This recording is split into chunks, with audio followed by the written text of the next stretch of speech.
You know, there's been a lot of debate lately on Twitter, kind of discussing Big Brother and talking about the best pre-jury phases, but I gotta say, after tonight and the run we just had, I don't think there is any more debate for what the best pre-jury phase in question really should be.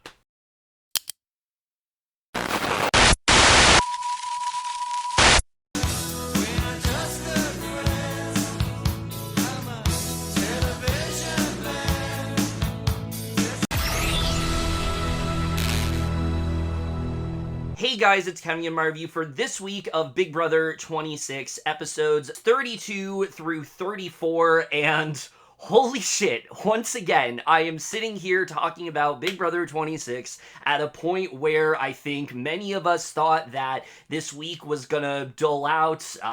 Tucker left, such a big character. What is the game gonna look like moving forward? And I think it's pretty clear after this week, especially how this episode panned out, things are not slowing down anytime soon.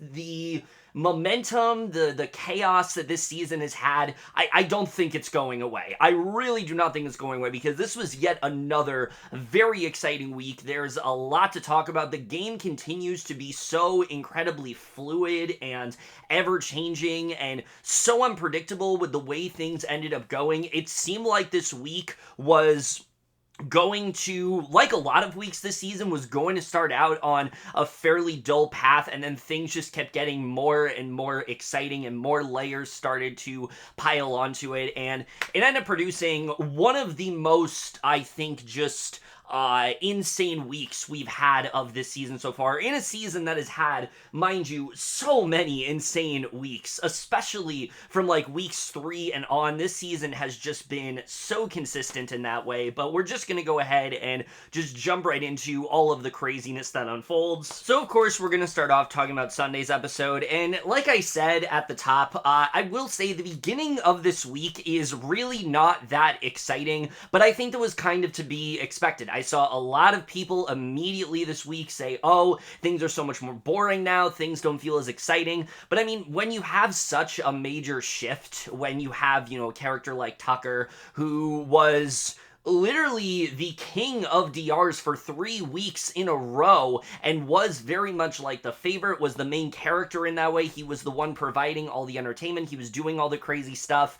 Naturally, things are going to shift a bit, and it's going to be hard to fully adjust to that. So Sunday's episode, as such, it's not the most eventful. There's stuff that happens that I definitely am going to get into, but compared to other weeks, there's not as much to really talk about. We spend like the first 6 or 7 minutes of the episode talking about Tucker's eviction and what really ended up going down. We get a little bit of insight into what happened when everybody went in that room, and basically it was Chelsie just kind of working her magic. She did a great job of talking to those that were voting Angela, making it seem like they were all voting Angela, but I also gotta give credit to Leah here, who mentions that she was going to be a sympathy vote for Angela, which is such a smart move, because in the event that things end up going south and people don't follow through on the plan, this makes it so that if she does vote the wrong way,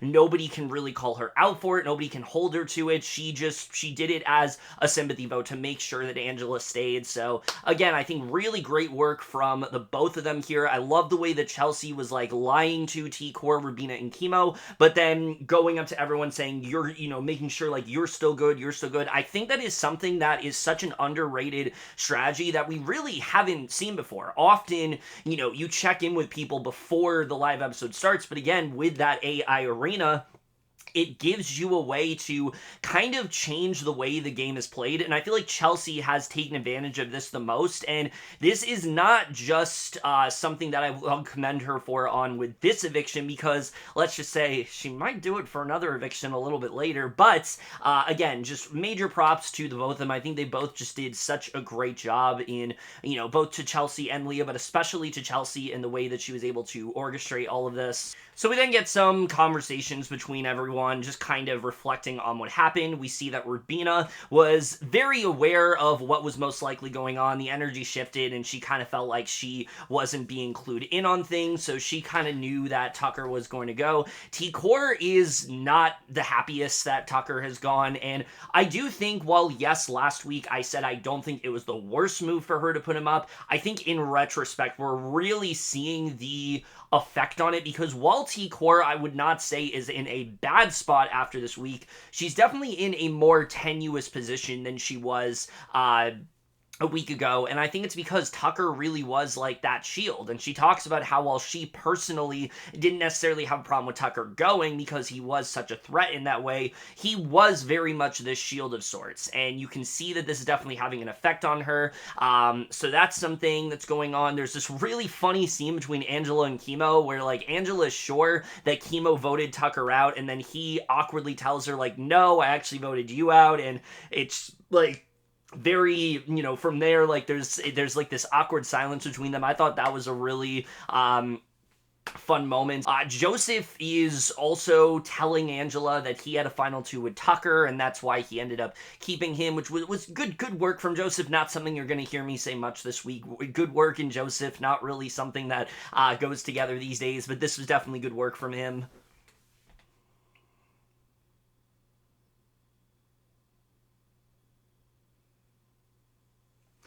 We see that Cam is really feeling this eviction pretty hard. He's very emotional about it, as we saw. He didn't think that it would be hurting him much, but nobody is really over the moon more than Chelsie and also Quinn. We know that Chelsea's really happy to get Tucker out and that it all pretty much went according to plan, but Quinn is very much over the moon here. He feels like he can finally just kind of relax. He feels like Tucker was this kind of thorn in his side that wasn't going to go away, and now he feels like he can like fully run the table. And what I'll say to that is, Quinn, I don't really think Tucker was the problem, like, especially after this week. I don't think Tucker was the reason that Quinn was in the position he's in. But I mean, I think we knew that Quinn was going to be really excited about this. Gives us like really obnoxious DR, just like freaking out about it. And look, I'm glad that he's excited, but the yelling and stuff, I'm just kind of over at this point. Like, it's just a lot, and we get a lot of it this week. But the two things to really discuss here before we talk about the HOH comp is, one,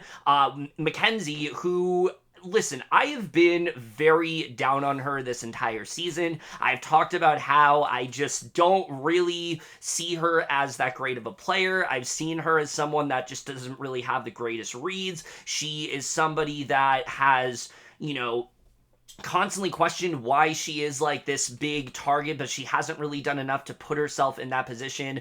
And I gotta say, I think this week kind of changed my perception on her. I have a lot more faith in MJ after this week, just with how she maneuvers things. And, she even says as much, that now that she's won a bunch of AI arenas, she kind of is starting to see herself as maybe she's going to take Tucker's spot. Maybe now she's going to be the person that people use as a weapon to get somebody else out. She's going to do, others' dirty work, and that's a much better position for her than what she was in before. And while I don't necessarily think that's true, I don't think people see her as this huge comp threat. I think because of the fact that she has won the clutch comps that she's needed to, that they definitely are treating her much differently after this week than they have throughout the rest of the season. And as such, I think Makensy as a player just has a lot more agency now, and we really do kind of see that throughout this week. And this is something that she talks to Leah about, who assures her that, like, she made the right move and she had to win that comp and things like that. So again, someone who definitely is in a different position.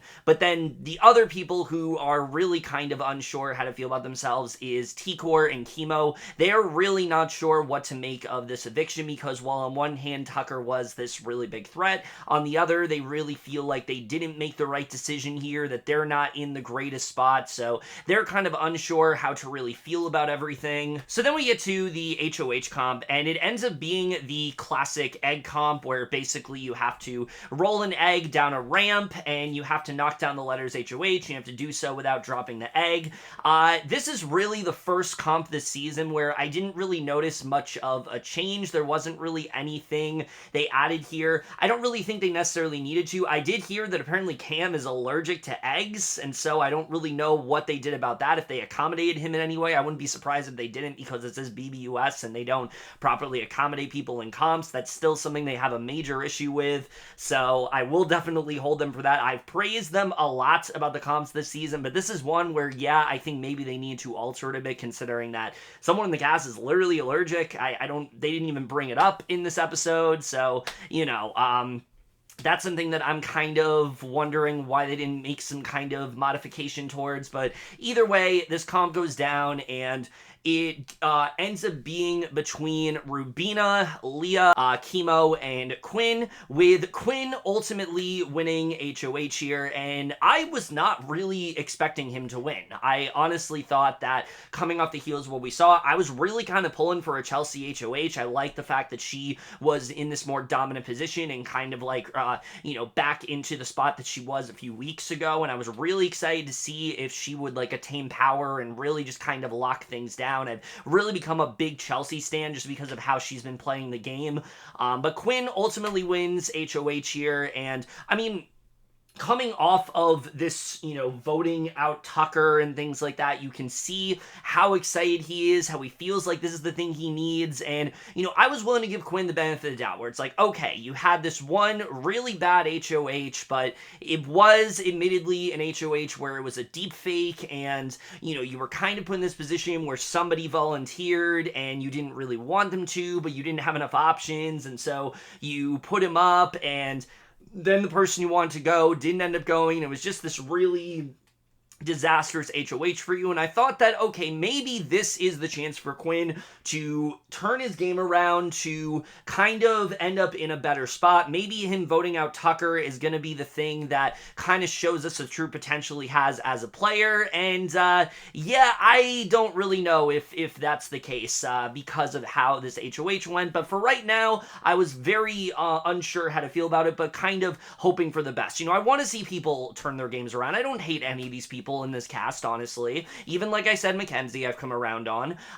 But regardless, I was really hoping this would go well, and yeah, we'll see what really ends up happening here. So a couple things to really talk about how everyone's kind of feeling that Quinn's now HOH. When it comes to T-Core, she's very excited for Quinn. She feels like, okay, we have the Visionaries, we're gonna be fine. So she's really excited to see him win. Angela is unsure how to feel, but is hoping that, they've mended fences and that they're gonna be okay and that they've gotten past their beef, so she feels good with him winning for the most part. You see Chelsie is ecstatic that he's won, considering the win that they just ended up pulling off, and we'll talk about what ends up happening with his nominations in a little bit. And then you have Makensy, who is a little bit unsure of whether or not she's going to go up, and you can't really blame her at this point, considering she's been up almost every single week. She's really certain she's going to go up this week, but Leah kind of assures her that that's not going to be the case, that there's other people that Quinn is most likely targeting, and that she's going to be okay. And Rubina is not thrilled to see him win at all. She's pretty certain that she's going to go up, and, well, let's just get into it, because Quinn does go to Chelsie and pretty much gives her the rundown of what he wants to do this week, and his nominations, this is immediately where I'm like, maybe this isn't going to go so well. Maybe a Quinn HOH is just never going to turn out in the way that he hopes it would, because immediately I am questioning his plans for the week. So he talks about how he wants to put up Angela, which, okay, I mean, I think that makes sense. Angela is someone who has so much dirt on him. She, at every opportunity, just, calls him out and talks shit about him and how much she wants to get him out, and has openly been targeting him throughout most of this game. So, okay, I don't really have a problem with that one. But then he mentions Rubina and how he's putting up Rubina because of her proximity to Tucker and because of the fact that she's close with him. And oh, this is starting to sound a bit familiar. It's almost like this is exactly what he did the first HOH that didn't really end up going very well. He's very unsure what to do, though, for a third nomination. And, you know,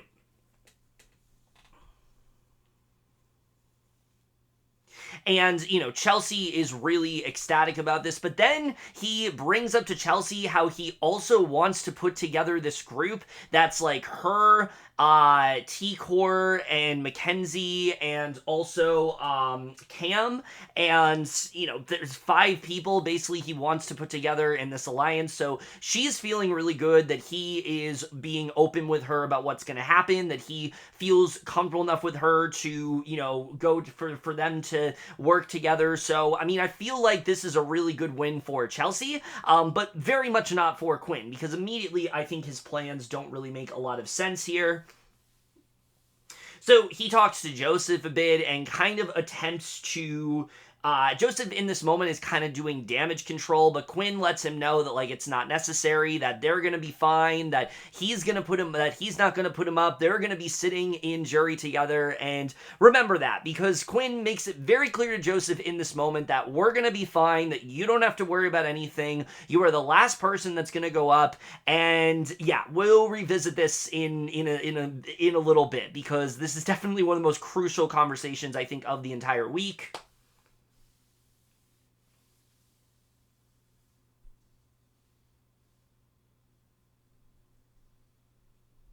But the big thing here is his individual one-on-ones with everybody else. With Angela, she kind of tries to pitch to him that, like, she's going to be fine. She doesn't, that, you know, she's fine with him. She doesn't want to have to keep going up. She kind of wants them to get past stuff together, but he isn't really willing to budge. Rubina talks to him a little bit about how she is feeling pretty devastated about Tucker. She's kind of crushed about it, and... you know, she discusses how she wants to work with him, and he doesn't really seem to believe her. It's not really registering. But things really take a turn, I think, in his one-on-one with T-Core, who at this point is feeling good about Quinn. She's feeling like, okay, we're going to be good. We can kind of work together. We have the visionaries. You know, she doesn't feel like she's in any immediate danger. He assures her she's not in any danger. But then she asks him about a third nominee, and he casually brings up Kimo as a suggestion. I want to go back to that. He brings up Kimo as a suggestion, who he's supposed to be in an alliance with. The Visionaries has not really fallen apart. They have stuck together. You have T-Core, who didn't put him up last week, and not only that, made sure that Leah did not go on the block last week because of the fact that she trusted Quinn and wanted to make sure that, you know, she didn't go up. Kimo also had a pretty big part in this decision making. So the fact that he thinks that telling T-Core that Kimo is in danger is anywhere close to a good idea, it just really shows how bad of a strategist that Quinn really is and how little he seems to have any perception left on the game. Why would you ever think that telling T-Core that Kimo's an option is you know, at all what you should be doing? I think if he had just, you know, tried to listen to her suggestions and not really do much talking himself and kind of do what she does, just everything, like it works for her. I don't understand why he told her this, because this immediately is setting off alarm bells in T-Core's head. She's really pissed about this because, you know, all this time she has been looking out for the Visionaries, and no, maybe she didn't clue Quinn in on everything, but I've seen a lot of people suggest that maybe T-Core wasn't the greatest ally to Quinn, and I would vehemently disagree just based on the fact alone that, again, Leah did not go up mainly for Quinn. That's why she didn't put him up. Like, yes, Angela told her to put her up, basically, but she wasn't going to put Leah up because of Quinn and because of the fact that she wanted to, you know, show that she was good to him, kind of repay him for them voting the way that her and Kimo did on the Cedric vote. And, you know, it just, like, I understand Quinn's frustrations with Kimo and things like that, but I really just feel like this is something that he himself needed to smooth out. I think the Visionaries really was his way to kind of get back in there and really try to turn things around, and he basically squanders any chance of that happening this week, and I think it's entirely on him for doing so. Now, if that's not already bad enough, his talk with Kimo is really where we see just how downhill his HOH is going to be, because Kimo is really trying to reassure him that, like, I have your back, I have your trust, and Quinn is just not buying it at this point. The fact that Kimo has outed his power and told everybody that he had it, and also the fact that he went against him with the Cedric vote and didn't clue him in that he was doing that. Quinn is really holding Kimo for this, and I talked about this a bit last week, that T-Core wasn't really catching any of the heat. Most of it is being brought onto Kimo, and some of this I do think is Kimo's fault. Kimo has kind of dropped the ball in terms of his social game. He really hasn't tried to make that many connections with people. He's kind of stuck close to T-Core and hasn't really tried to branch off. He doesn't do as good of a job, I think, at really deflecting as well as she does, and so he kind of does put it onto himself, but I still think, regardless, Quinn should not have put him up here. I don't think that going for Kimo was the right move. I think this honestly should have been like an MJ, and here's the thing with this, is that, like, yes, I think putting up Kimo, I get it, but if you're going to go for that trio, why not just go full sail? Like, I understand you don't want to put up T-Core, because T-Core is someone that, like, you understand the positioning she was in and things like that. But why would you put up Kimo and Rubina and then not put up T-Core? I just think that makes the most sense. You're making sure that trio goes out because you're doing that, but then you're also putting up Angela, who is supposed to be your target. It makes absolutely no sense. I think Quinn needed to stay on a path, and he really didn't do that. That's why I still contend, really, the only good HOHs of the season have been like Chelsie and Tucker, who they had a path of what they wanted to do. They stuck to it. They didn't deviate away from it. And almost every other HOH has done so. And Quinn is probably the most egregious example of that, because it feels like he's trying to kind of kill two birds with one stone here. But it's like, you need to make a definitive choice. Either you're going for Angela and you're going to put up people who would stay against her, or you're trying to target that trio and you're putting up the entire trio. I think he's trying to do both things here, and it just really doesn't end up working out. There's like a bunch of conversations here with Rubina, Kimo, and T-Core where they're pretty certain that there's, something afoot here. Rubina knows that she's going to go up, but Kimo feels like maybe him or T-Core will go up. He tries to talk to Quinn about it, and it seems like Kimo, I really do like his approach here. He doesn't get mad at Quinn. He instead just tries to steer him in a different direction. He tells Quinn that, like, he doesn't think he'd stay against Angela, but Quinn basically tells him all the votes that he has, which is also really bad because it's exposing the people that you are aligned with and the people that you are good with. So, again, just really bad work from Quinn all around here. But then we get to the actual nominations, and he ultimately does decide to put up Angela, Kimo, and Rubina. He gives this reasoning that basically, I've caught all these strays in this house. People have called him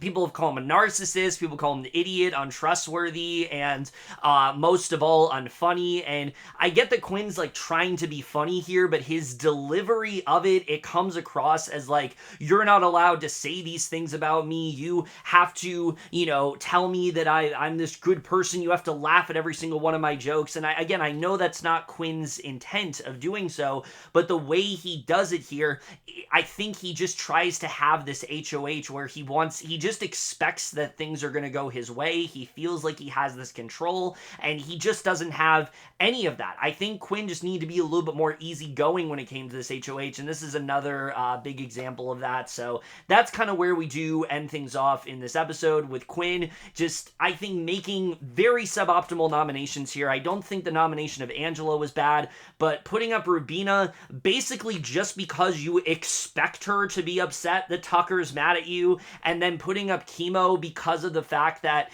you're not happy about something that he did weeks ago, even though he's like trying to reassure you that he has your back. Again, but not putting up T-Core for basically the same reason, I just think was a really big mistake on his end. Not that I want to see T-Core go up, obviously, like I've loved T-Core all season and I'm happy about the fact that she's escaping the block, but for Quinn's game, this really just made no sense whatsoever, and his reasoning makes it have even less sense to it. And I feel like this was just kind of the beginning of the end of what was going to be such a disastrous HOA train for Quinn all around. Okay, so as usual, now that we have talked about all the things that happened on Sunday, we're now going to get into the what we didn't see of it all, which, like I said, there's not as much to talk about here. The first, 3 to 4 days of the week were not that exciting. There wasn't a ton going on, and as a result, it made it so the what we didn't see also is kind of limited.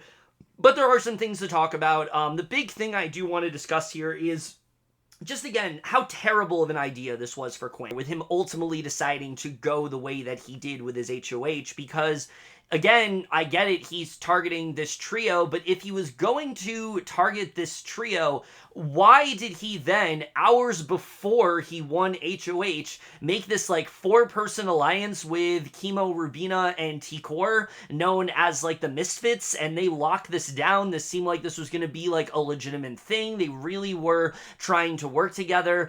This makes it even more confusing to me, because it seemed like he is so hung up on the fact that, they didn't vote the same way that he did, so therefore he can't work with them, when that's not the case at all. And I feel like good players are able to recognize that, just because you don't vote on the same page, it doesn't necessarily mean that you can't work together. They did not want Tucker to go. You did want Tucker to go. Now that Tucker is out of the game, this is not a problem. This is no longer something that should be preventing you from wanting to work with them. And if he had chosen to go against them, that would have been fine, but you literally made an alliance with them and you locked it down, and then you just decided that you're just gonna go against them. It makes absolutely no sense, so I don't understand why he decided to go in that direction at all, and this makes it even more baffling to me. The other part that I definitely do want to talk about is that in his conversation with Chelsie, he talked about wanting to form this alliance of sorts. The part that was left out is that he later talks with Joseph about possibly also bringing him and Leah into it, which, if you're keeping track of that, that's 7 people, which is most of the house at this point. There's 10 people left, mind you, and you want to include 7 people, which essentially makes it so you can only nominate the trio, and you can't nominate anybody, and Angela, and you can't nominate anybody outside of that. And that is just absolutely insane to me, that he would try to limit his options like that and try to put himself in a place where he basically only had a couple choices.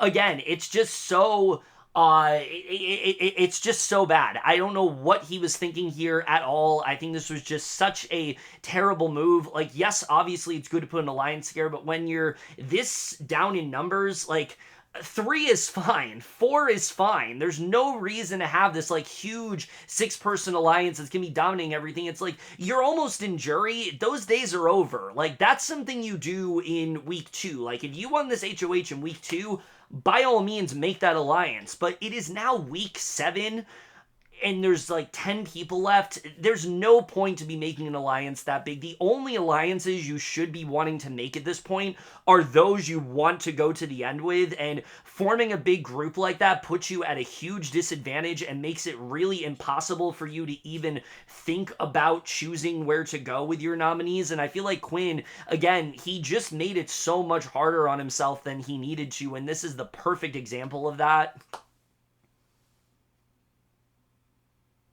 But honestly, that's kind of the only other thing to talk about, and again, this is concerning Quinn. I'm sorry that all these things involve Quinn, but like I said, there wasn't a lot to talk about. There was a lot of talk of talking about Tucker and how much they miss Tucker and things that Tucker did that bothered them. There's just not really a ton to talk about in terms of things that we didn't see. But the only other thing to really discuss is that originally, Quinn talks about he wanted Angela to be the target. Originally, that wasn't going to be the case. He wanted Rubina to be his target because he kind of saw it as, well, I've put you up before and, it's easy to do that. That is fine. Like, that logic makes sense to me. I've targeted you before, so it's not going to become, it's not going to come as a shock to you that you're going up again. I think that makes perfect sense. It's not nearly as much blood on your hands. The person who is on the receiving end of it already expects it to happen. And it's one of those things where it's like, you don't really have to give me a reason because you already have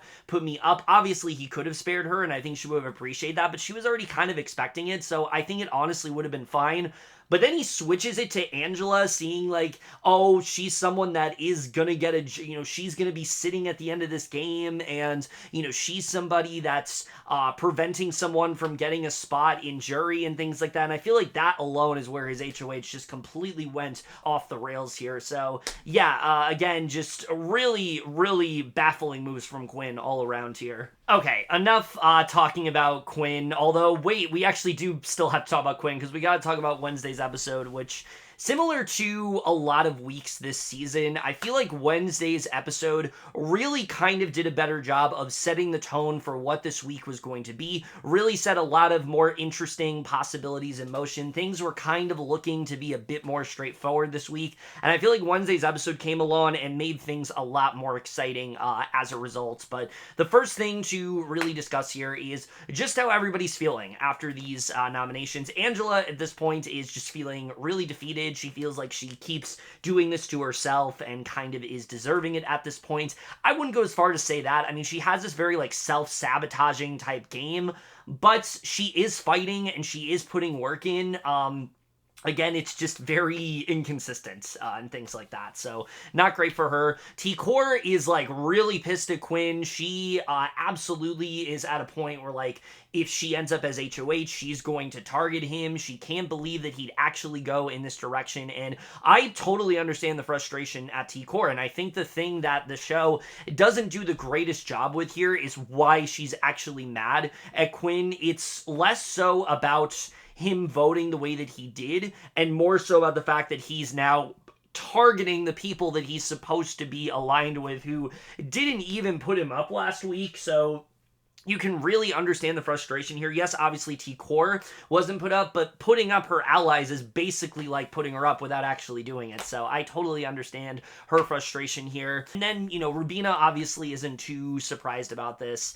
But then Quinn, already, starts off this... So Quinn already is starting off this HOH week in not a great way. He hasn't made the greatest of nominations. He really has not done a great job, I think, at, like, securing himself and putting himself in a better spot after the Tucker eviction, who, again, I really do feel like getting Tucker out was a really good thing for Quinn, and it should have put him in a better spot. But then we find out more about what his actual plan for the week is and what he really wants to do. And he brings up the fact that, if you've noticed, he hasn't talked about any possible renominations. He's talked about Angela and how he wants to get her out. He talked about Rubina. He talked about Kimo.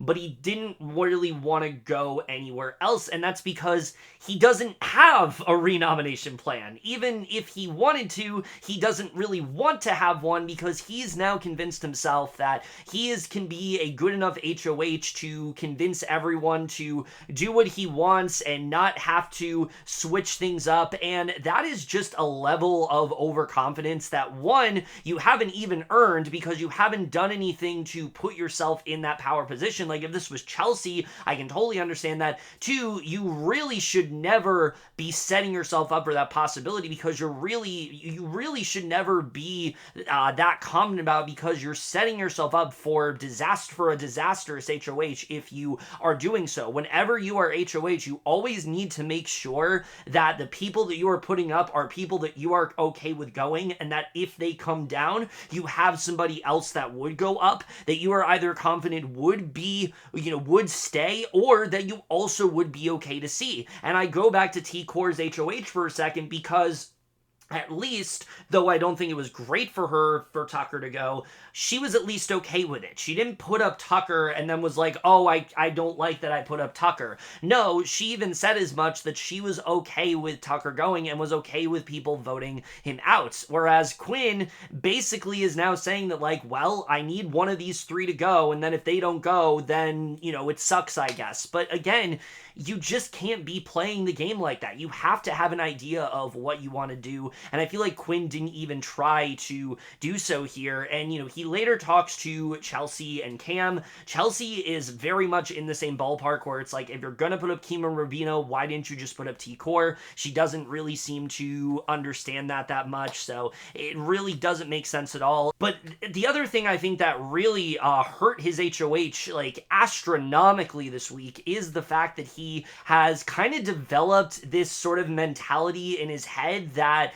the people that voted for Tucker, he for some reason needs to keep on his side, and he has to be undyingly loyal to them, and that they did it for him, and that he's he left because of Quinn, which is not at all the reason they voted him out. It was very much because of his comp wins and because of his developing showmance with Rubina and things like that. And for some reason, Quinn is so certain that it had to be because of him, so he wants to keep them around as a result. Leah and Joseph, he also wants on his side. That makes sense, I guess. Leah, again, not really somebody he should be trusting, but he is trusting her. We've talked about this before. And then Joseph, it makes sense. The two of them have had a pretty close relationship in the game, but it basically is now making it so, again, he can't really nominate anybody else, and that is just not a good position to be putting yourself in his HOH, let alone be doing so at the final 10. There's so much more game left to be played. You are essentially restricting yourself from targeting anybody. It's just such a bad way to play the game, and I can't believe that Quinn actually had this idea and thought that this was a good one. He, went into this week knowing that he had a bad HOH and wanting to rectify it, and does everything he possibly can to make it so much more difficult for himself, when I feel like this should have been such an easier HOH for him, but he just completely dropped the ball in pretty much every regard. And I think this, honestly, amongst a plethora of other things, really is like the worst possible thing he could have done in this HOH. The other person that, again, I talked about last week has really fallen off in terms of how he's playing the game is Joseph, and this episode gives us a very in-depth look at just how much he has just been failing at playing the game and striking up conversations. He's talking to Chelsie, and they're talking a lot about Tucker, and just casually brings up to her that, oh yeah, I could have beaten him, and that I would have been fine, and that, they would have respected my game more because I didn't need comps and things like that. And it's like, okay, on paper, I think he definitely has the right idea. I've said it before that you should not need comps to win the game, correct? But you need to do something to back that up. You need to do something to put yourself in that position, and the way you do that is certainly not by telling people that that's the game that you've been playing. And this obviously is, getting Chelsie to question things a little bit. She's like, I don't know where this is coming from. This is not at all the game that I've seen you play.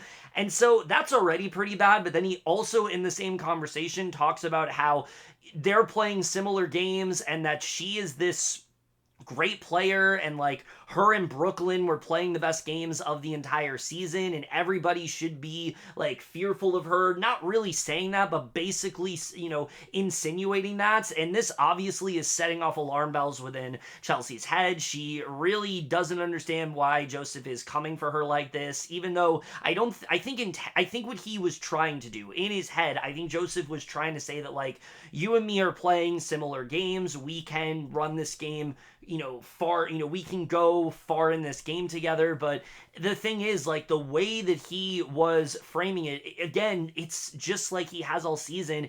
It comes across as him feeling like he's superior to everybody else. Like, he's playing a better game than everybody else is. And that's just fundamentally not true. Joseph has not done shit in this game. If we're talking, like, what is something he has done on his own, I think aside from you know, what he did with Tucker in that 1 week, it just isn't enough. And compared to everybody else, he's really missed out on things. And again, I think this was just another example of just how much he has fallen. He's always done a good job strategically, but socially, he really just hasn't had that. And this is really, I think, kind of the beginning of the end for Joseph here, is this conversation he has with Chelsie. And I was glad that the show was really starting to portray that, because I feel like it was pretty necessary to show, and I like that they ended up doing that here. But really the star of this entire episode, and really I think the person that maybe turned this whole week around for me,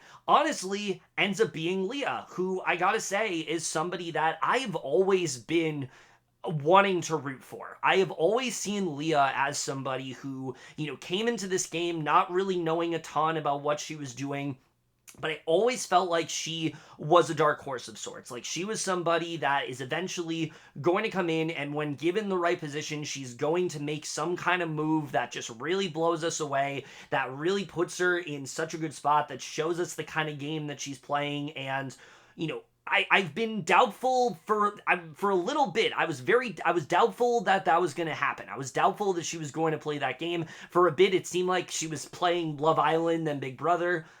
But this week, I really do think she turned things around and just showcased how great of a player she really can be, because we really do get a little bit more insight into how she's been playing. We see with Joseph, there's a very similar scene with Quinn last week where basically Joseph was, confessing his love to her, and she talks about how, she likes Joseph, but more in a platonic way, and kind of similar to Quinn, where it's just like she's going along with it. She's doing what she can to kind of work her way into his heart, and he isn't really going to recognize it because he is head over heels for her, and he's very oblivious to it, just like Quinn is. And I think she's doing really well with that. I've seen a lot of people debate over whether or not this is intentional.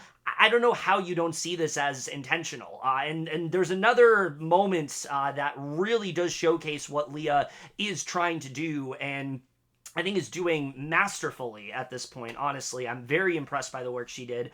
But the other connection she's really done a great job at developing is with Angela, who, now that Tucker is gone, Angela's kind of this lone wolf of sorts, and I feel like Leah has really taken Tucker's spot at this point, where she is now the person to console Angela. She's the one there to make her feel better. She talks about how she sees her as just this really nice person who people need to start, putting more respect on. Angela really appreciates this conversation. They kind of talk about how they want to make it far in the game together, and Angela goes on this whole tangent in the diary room about how Leah's this really nice person, and how she's like smart, she cares about people, she's really funny, and she feels like the two of them could actually go pretty deep in the game as a result. So again, I think just really great work from Leah here. I really like the way she's been prioritizing individual relationships, not really caring about forming any sort of alliance with anybody, but more so focusing on these more interpersonal connections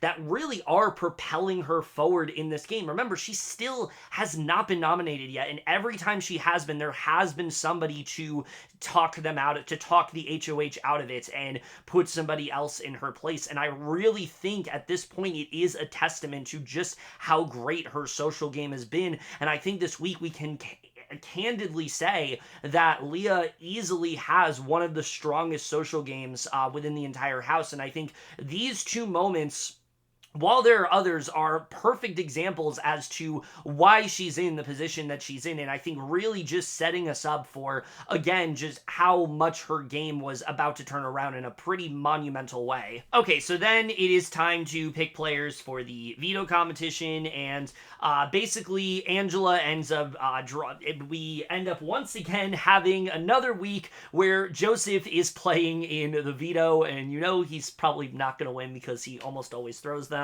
Although maybe he should have, considering what's about to happen.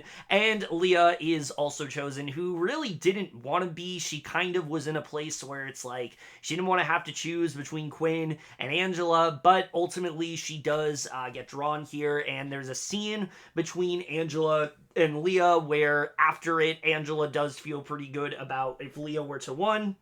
that she would use the veto on her. Angela does not express this to Leah, but she's pretty confident that that is what would happen. And then you also have Quinn, who kind of lets Joseph in on the fact that Angela is his target this week and that they need to send her out, and that if he were to win, veto to not use it. And again, just the way that Quinn is trying to get everybody to make sure that his HOH goes the way that he wants to. It's just, that's not at all the cast that we're dealing with here. I've always said it before, you need to play with the cast that suits you, and I just don't feel like he's doing that. And I know that I am ranting a lot about Quinn in this video, but you kind of just have to. Like, every move he makes this week is the worst one, and even in this conversation with Joseph, I feel like he handles it all wrong here. What he should be saying to Joseph is that, you know, Angela's a really big jury threat. I feel like she really needs to go.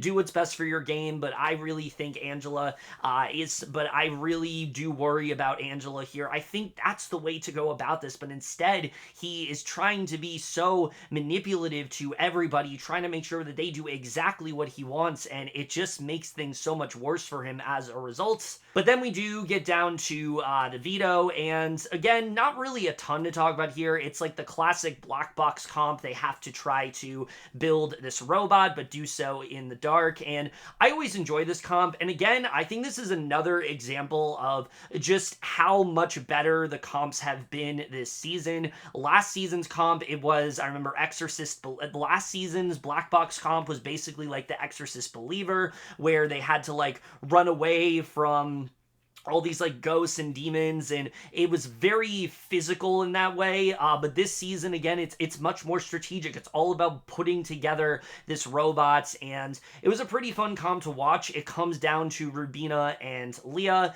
and pretty easily we see that, you know, basically everybody is struggling except for Rubina and Leah. But ultimately, Leah takes the win here, and look, this was the most, like, unexpected comp win of the season for me. And maybe it shouldn't have been, because Leah has admittedly gotten close in a lot of comps before. I think as early as, like, week 2 HOH, it was, like, her, Chelsie, and T-Core, I remember. And she almost, week 1 also, she almost won. There's been a lot of comps that Leah has come relatively close, and even this HOH, she almost won. So it was only a matter of time before she was going to win something, but I don't know. I just felt like at this point of the season that Leah was going to be one of those people where maybe she'd be like America last season, where she comes close to winning, but just never is able to do it. So to actually see her win a veto and put herself in a spot and finally have something that is her own. She's wanted so badly to be able to, you know, have something that was hers and not have to fight her for her life through other people. I really was just so excited for her here. I thought this was such a great moment for Leah, and I was really excited to see what she was really going to do. How was she going to take control of this veto? How was she going to turn things around? I was really excited to see how this was going to play out, and I really did feel like in a week that seemed kind of standard, aside from how terrible Quinn's HOH was, that this would really be the thing to turn things around. So Leah winning veto here, you can see that she's really conflicted, because on one hand, she really feels good with Angela. She wants to save her. She feels like this is her chance to be her Tucker and turn things around and maybe, you know, make sure that Angela is somebody else that's in her corner. But then on the other hand, she really doesn't want to piss off Quinn. And the other thing I will give Leah this week is that she has finally recognized that the way that she's been handling things with Quinn, you know, while yes, she maybe doesn't like him that much anymore,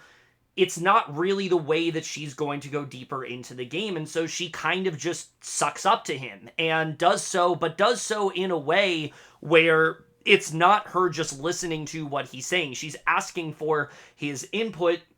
And really, because of the fact that he is valuing her in the way that she is, she's kind of now taking advantage of that. You see her throughout most of this week in his HOH room, trying to get into his head, trying to get him to do what's in her best interest. And I was just really impressed by her. And she ends up having like almost like a 5-hour conversation with Quinn. It was like the wee hours of the night. Like she was up there basically the entire night, where she's talking to Quinn Quinn about what she really wants to do.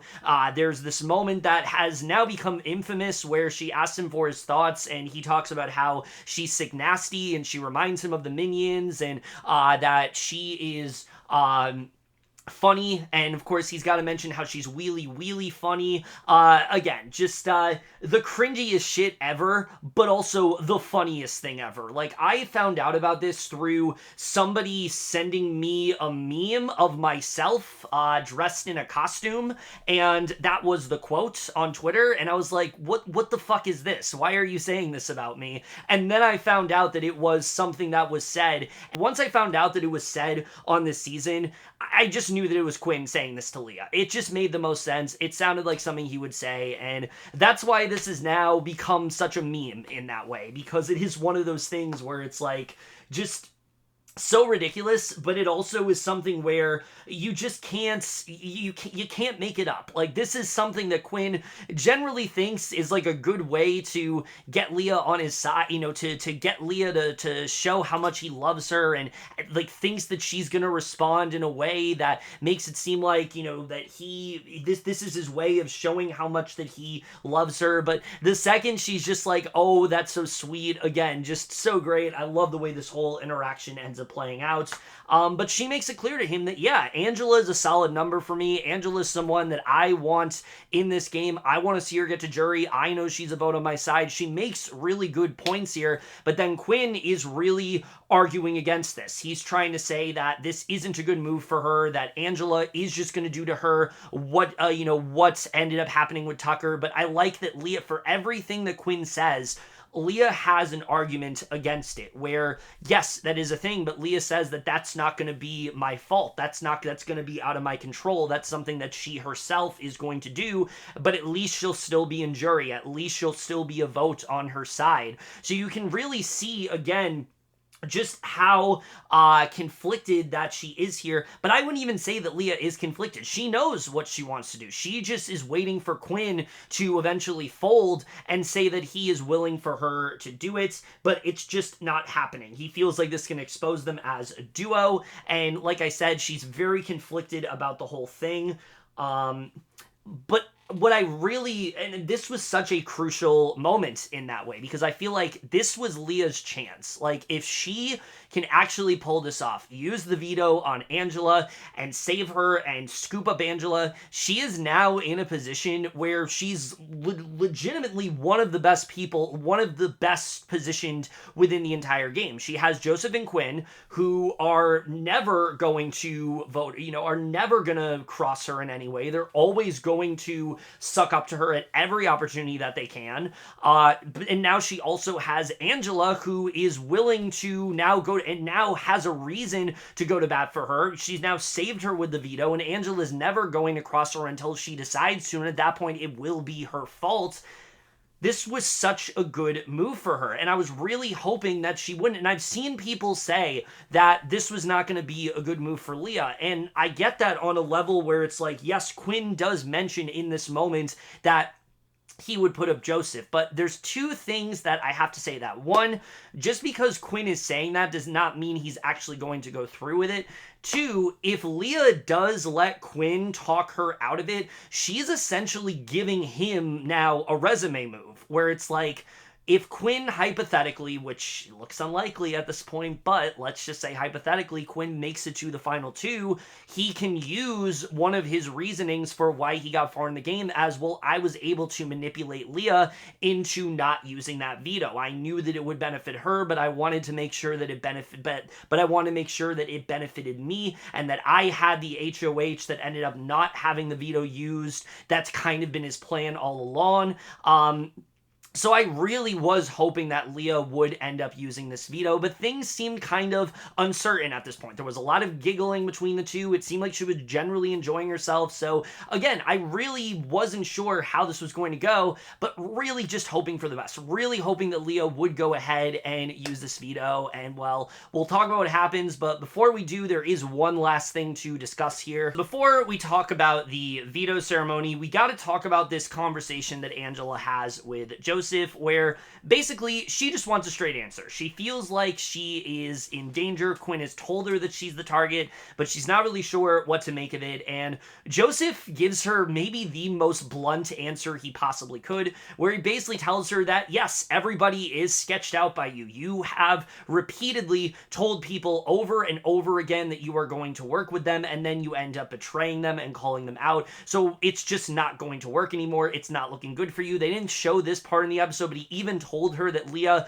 was never using the veto on him, and there was no on her, and there was no chance of it whatsoever. And Angela is obviously very taken aback by this. She sees it as he's being very demeaning towards her, and he's laughing at her. He even says to her that he's surprised that she's even still in the game.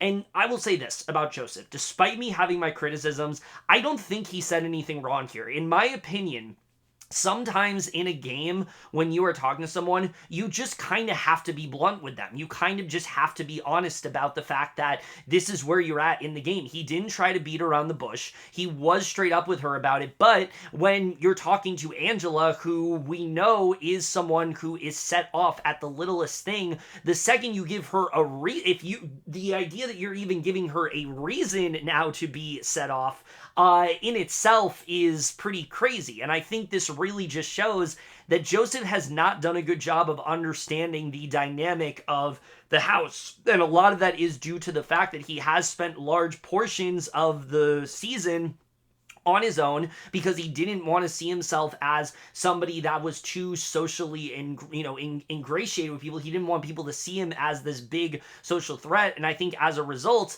he just is unaware of how certain people in the house are going to react. So I don't think in principle what he did was bad. I think the fact he did it to Angela was a really bad move, and it ends up being probably the most ironically funny part of this entire week, just because he is so steadfast in the idea that she's going to go home no matter what, that Leah's not using the veto on her, and well, I guess we'll just get into it. We get to the veto ceremony here, and like I said, I was really pushing for Leah to use this veto. I really wanted to see that happen, and ultimately, she does use the veto. She uses it on Angela, and I was just so happy to see this happen. I thought this was such a good move for Leah, because what it really shows me is that she has been playing a much better game than I think any of us have been giving her credit for. She has not just been kind of, coasting around and not really knowing what's going on and not really trying to do much to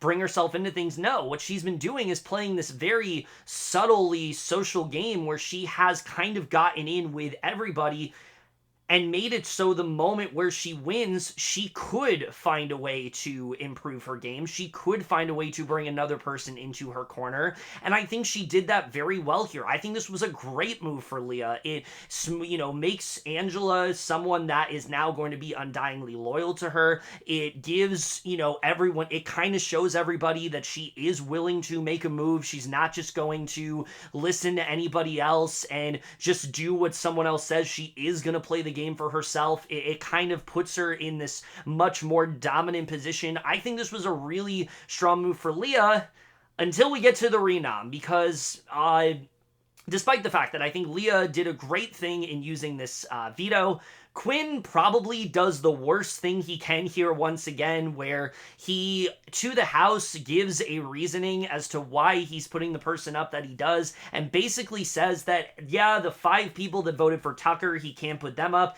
He's not putting up T-Core because of the fact that she was HOH and didn't get to vote.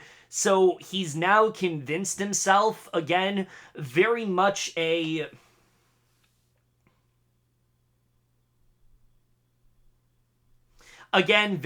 this self-imposed reasoning where now Joseph is the only option to go on the block, and that's what he ends up doing. Joseph is now the renom after, again, Quinn told him that he was going to be fine. The two of them were forming a final 2 of sorts. They wanted to make this alliance.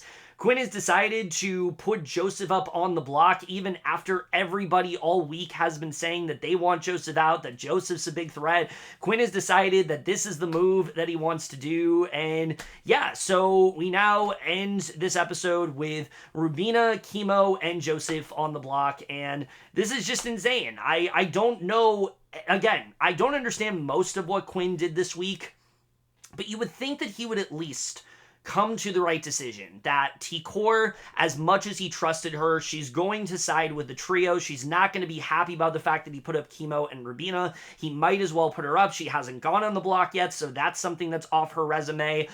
Whereas Joseph, no, he hasn't touched the block yet, but he has been loyal to Quinn. He's let him in about a bunch of stuff. He's clearly trying to gravitate towards Quinn and make Quinn, like, after working with Tucker, Quinn's now the person that he's gone to and trying to work on and try to have this, closer relation with. They both have a connection with Leah. You really would just think that Joseph would be one of the last options for Quinn, but the fact that he is so willing to do it, not only are you now burning somebody in the house that could stay, but you're also willingly sacrificing them, knowing that there are a bunch of people that would vote him out. I just can't understand that logic. This is absolutely insane to me, but regardless,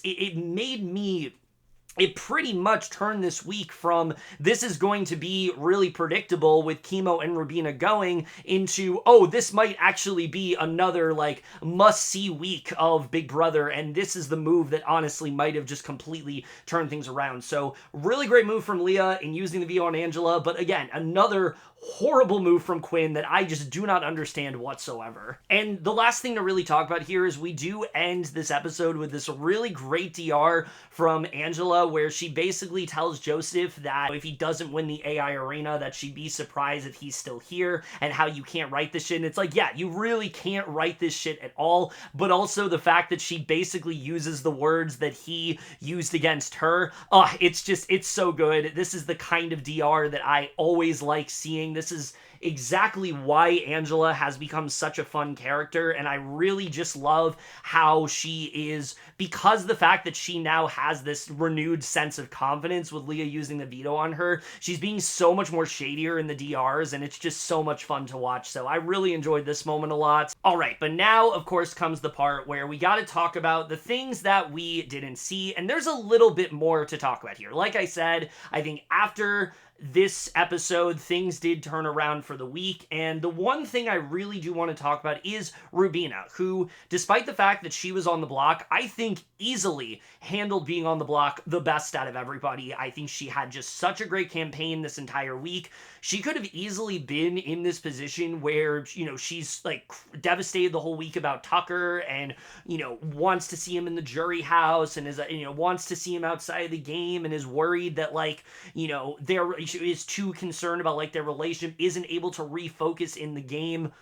But she shows this week that despite the fact that she is feeling all those things, in fact, the beginning of the week, she's very much questioning having this showmance with Tucker.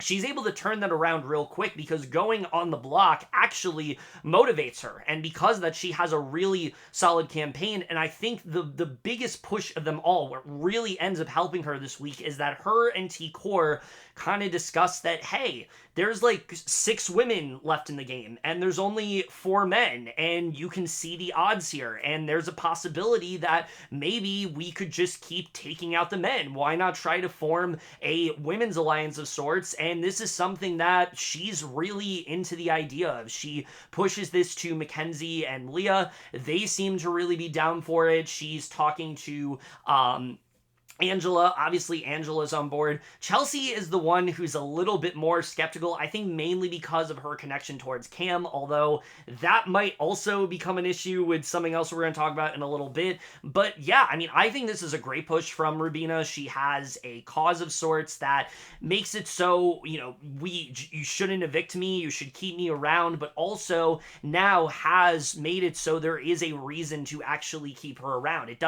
This now separates her from the idea of being in this trio with Kimo and T-Core and showing that, no, I actually am here to play for the women. I'm actually here to make sure that one of us gets to the end, that 2 of us are sitting in those final 2 chairs, and the fact that there's 6 women left, why not take this opportunity to try to create this alliance? Now, it should be noted, like a lot of things this season, this does not solidify. This is something that they have heavily talked about. They really do want to happen, but at least as of right now, they still have not set it in motion. But it is something that, because she talked about it so early on in the week, it has not left their heads. It has been discussed basically every single day, and I think they're going to continue to discuss it until either one of them leave the house or they actually end up solidifying it. I think there is a legitimate possibility that this could happen, and it really is due to the work from Rubina and T-Core that this really ends up being something that might actually end up coming into fruition. So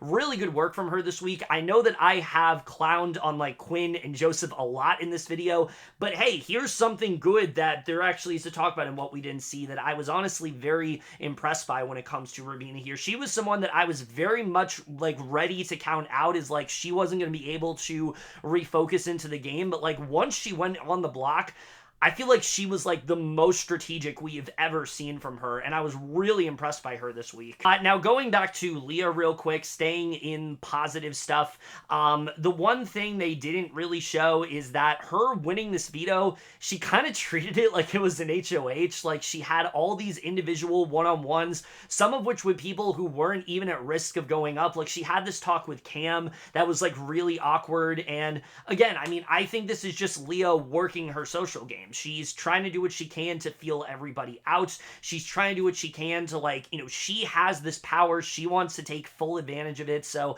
I'm not complaining about it. I've seen some people say that they were annoyed about the fact that she wanted so much attention, but it's like, I feel like when you're someone like Leah who's like gotten so close in comps but hasn't quite won, you want to relish that power. And this is something that I don't think enough people think about, is like, it's similar to when you win an HOH. When you win a veto, you can position yourself in a better spot that you were in, and I think that's what Leah was trying to do here. So I actually think it was good work from her to do this here. And then going back to Joseph and Quinn just being absolute travesties in terms of gameplay. The one thing they did not show with Joseph, with how he's been playing this game and what he's been saying to people in that edits, is that he does go to MJ at one point early this week and kind of talks about the fact that, like, he thinks everybody in this game that it might be difficult to beat except her. He doesn't think there's any question whatsoever about going to Final 2 with her and beating her. And again, this is just so crazy to me. Like, I get it that he, I think, is trying to say that, like, oh, you and me can go to Final 2 together. It would be really good.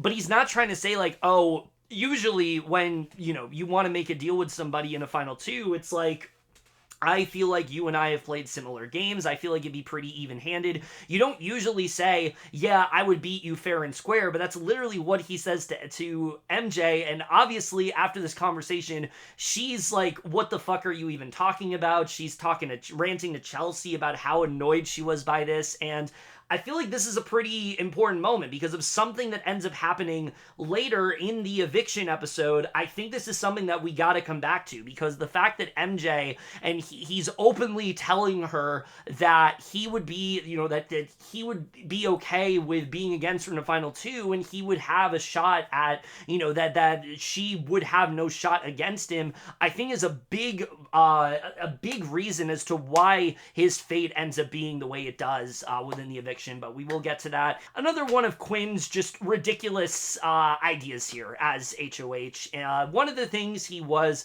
telling people throughout the week is that he didn't have a Renom set, and not only did he feel like putting up Joseph was the way to go, he had another plan in mind that is even more baffling to me, is even more confounding, where basically he was going to have all of the people up in the HOH room that he felt good with, so like Chelsie, MJ, Cam, Joseph, basically T-Core, basically everybody left in the game that wasn't on the block, and he was going to either get one of them to volunteer, which is a terrible idea. Why would you want to do that after what you just saw happen to Cedric and Tucker, one of which was on your HOH, mind you? I don't know why you would think that would be a good idea.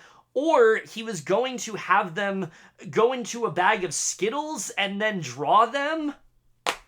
I seem to recall another show. It might not have been BBUS, but it might have been maybe Big Brother Canada, maybe season 10, where there was an HOH who had his alliance draw gummy bears, and told the person that he felt the best with that they can also participate even though he didn't want them to, and then they did, and then that person ended up going, and it's like, Quinn, what are you doing at this point? Like, this guy claims to be a huge fan of the show. He talks about BB Can a lot. Like, he has to know how bad of an idea this is. I don't know what he is really going through his head at this point. This really is just the fact that he did not have any sort of backup plan. I think this is just such a terrible idea. He had to have had some idea of what he wanted. He had to have had some thoughts of what he wanted to do, but instead it really just felt like he was making things up on the fly. And I mean, I'll say I'm glad he at least went with this and not just randomly choosing someone, because it could have gone way worse for him. But with the way things turn out, it's just as bad. So it's like, either way, I think he just had such a terrible mindset in terms of Arena. He should have at least had some kind of a backup plan, but he just chose not to. And a lot of it is just due to his own mentality of, I can't put these people up and I can't put T-Core up for some reason, or I can't put, like Cam or Chelsie or MJ or anyone like that up, so I have to go this direction, when he just didn't really need to. He backed himself into a corner that he didn't need to be in, and now that's why things really play out the way that they did. And again, it's just insane to me. I know, again, I've been saying a lot about Quinn in this video, but I just can't overstate enough just how insane this HOH reign is to me, and how much worse it gets the more I think about it. It's just, my God, I just can't believe this guy won HOH again, had the HOH he did in week 4, and then made every possible decision that he could to worsen, every possible move that he could to worsen his position in the house. But that's exactly what he did, and it's just absolutely insane to me. The only other thing I think to really talk about, and I'm not going to get into this for too long, but there is in that conversation with Chelsie and Joseph, she kind of talks about Tucker and how she was really excited to see him go. And it turns out that, we had that like feed blockage last week. Tucker may have potentially been responsible for that. There was something that he said that really upset Chelsie, and this is what I'll say about this. Again, we don't have any real confirmation of what he said. I do believe Chelsie in that he said something that very much did upset her, and that really did, and that really did make her, and that really made her upset. And because of the fact, and because of that, she has wanted him out, not just because of the game, but also because of what he said, and it was bad enough to where she didn't want to play the game with him anymore. I definitely do believe that, but again, it really is on Big Brother for not showing us what happened. With them repeatedly covering it up, again, it just makes it so we don't even know what is being discussed. It makes it so it feels like what's happening is being made up. When Tucker was asked about this question on a podcast,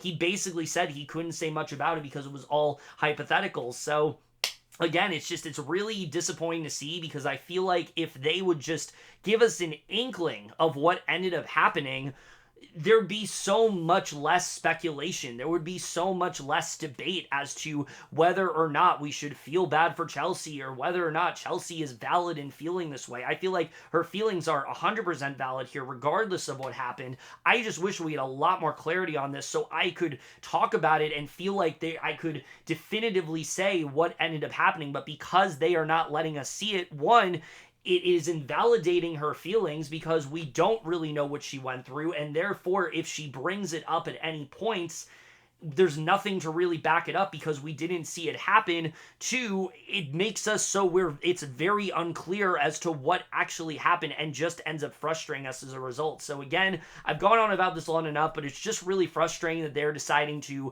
block these conversations, because it really is only doing more harm than good. And in a great season, it really is the only thing that's like holding it back for me. And as much as I'm enjoying the season, there are those few moments where I'm like, well, what about the feed blockage? And I'm not saying it's like completely bringing down the season, but it is something that is becoming that much more of an annoyance as it continues to go on. It hasn't been consistent to the point where like it's bringing the whole season down, but every time we circle back to this conversation, it just reminds me of a continuing frustration I have with this season. And I really just hope that at least this is what I believe. I think that, they've really done a good job of listening to things that people said last season, and I'm hoping that their main takeaway is that this was all a really bad decision, them getting rid of the rewind button, trying to limit certain interactions, and I hope next year they learn from that and they really do end up bringing back those things so we have much more clarity when situations like this end up happening, because right now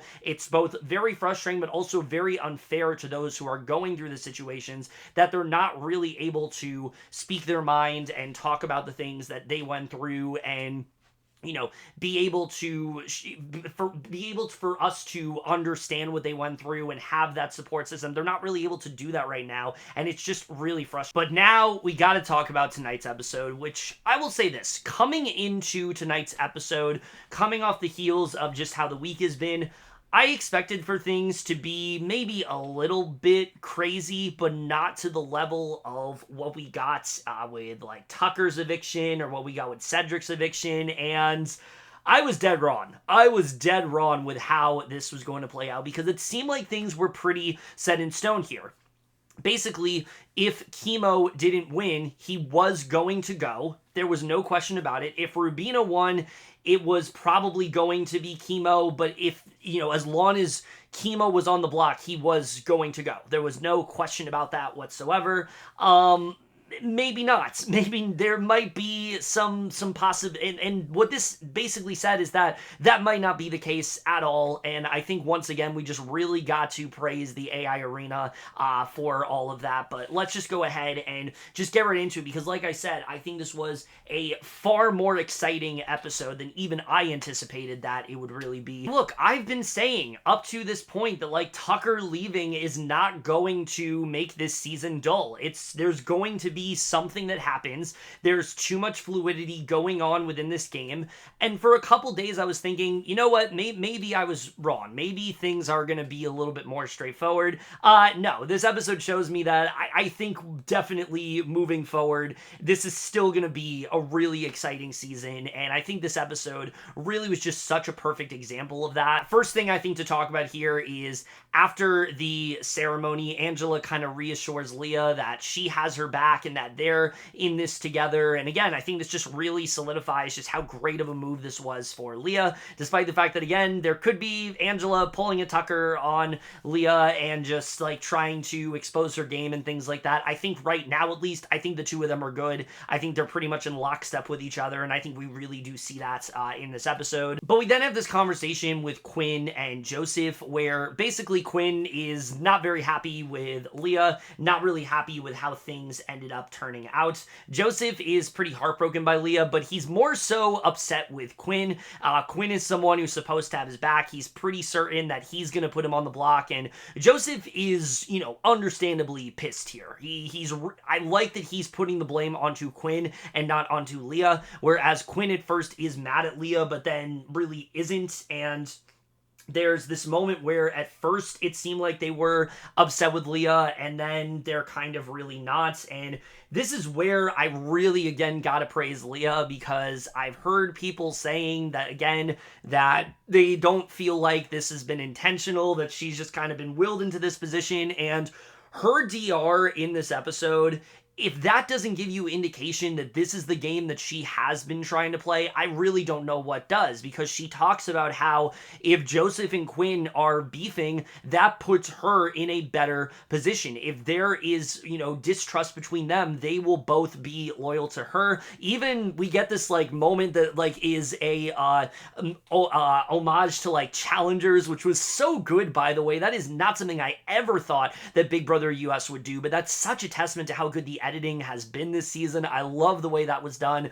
So again, just hats off to Leah. I think she's been playing such a strong social game the way that she's now manipulated these two into feeling so good with her that she could do the worst thing to their game and they will still not want to blame her. They will still be like, oh, why were we ever mad at her? Again, it is just such a testament to how well she has been playing this game. Yes, obviously they have these crushes on her, but I think if Leah had not been keeping up with them in the way that she did and making them feel good and laughing along with their bad joke, you know, I said it before, like, laughing at what Quinn does and then just agreeing with what Joseph is saying, I don't think they would feel as good about her, but they really do, and it was really making me think that Leah's got this on lock. Like, if Joseph can stick around here, Leah ends up in such a good position, and it really did seem like maybe that was going to be the case. Then we get to talks of this vote, and I mean, I'll say right now, this was like, in a season that has had many vote flips, I think this was easily the most uncertain in terms of votes. The way that things were going, there's talks about going for Kimo and Rubina. MJ and Cam are like very adamant about we got to get one of the trio out, but Chelsie seems a bit more hesitant. She's not really sure if this is the way to go. Joseph has been openly calling out her game and she's really threatened by that and feels like maybe they need to go in that direction, but it seems like MJ and Cam are pretty pro, we got to go for one of the trio, so they're kind of divided as to where they want to go here. We also have a conversation between Rubina and T-Core where T-Core kind of talks about how, like, she can't really do much here other than just vote, but if they can get a third person to vote with her and Kimo, then they can maybe get, if, like, Kimo wins, they can get Angela, and maybe that they can kind of form something together, so that seemed like maybe it was going to be a possibility.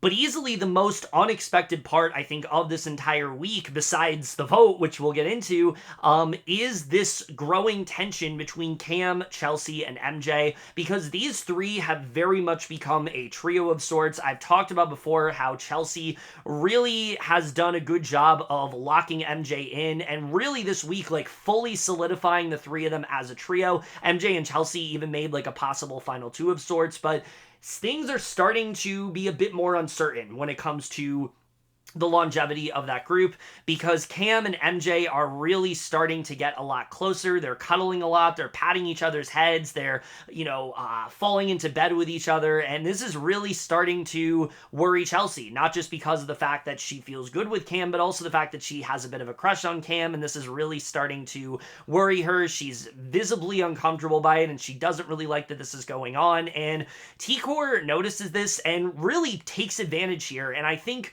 really just does a great job of managing her relationship with Chelsie, showing how great of a decision it was to keep Chelsie around, because she kind of takes this opportunity to talk about how she doesn't like what's going on. She makes sure that she's okay. She tells her that she has her back no matter what. She wants to work with her and Rubina. It's the two of them. She wants things to work out, and she kind of gets her to discuss the vote a little bit, and I thought this was just such great work from T-Core, where basically, she makes it clear her priority is Rubina and Kimo. Chelsie talks about how she isn't really a fan of Joseph, and again, I just really like the way this conversation ended up going down. I think this is like the perfect way where it's like, that Chelsie is feeling kind of upset about something, and those are people she's working with. This is the opportunity to scoop her up and like really show how much you value her in this game. I think she has, but this is really the moment where I think this is going to stick with Chelsie. Chelsea's had some doubts about T-Core and that trio.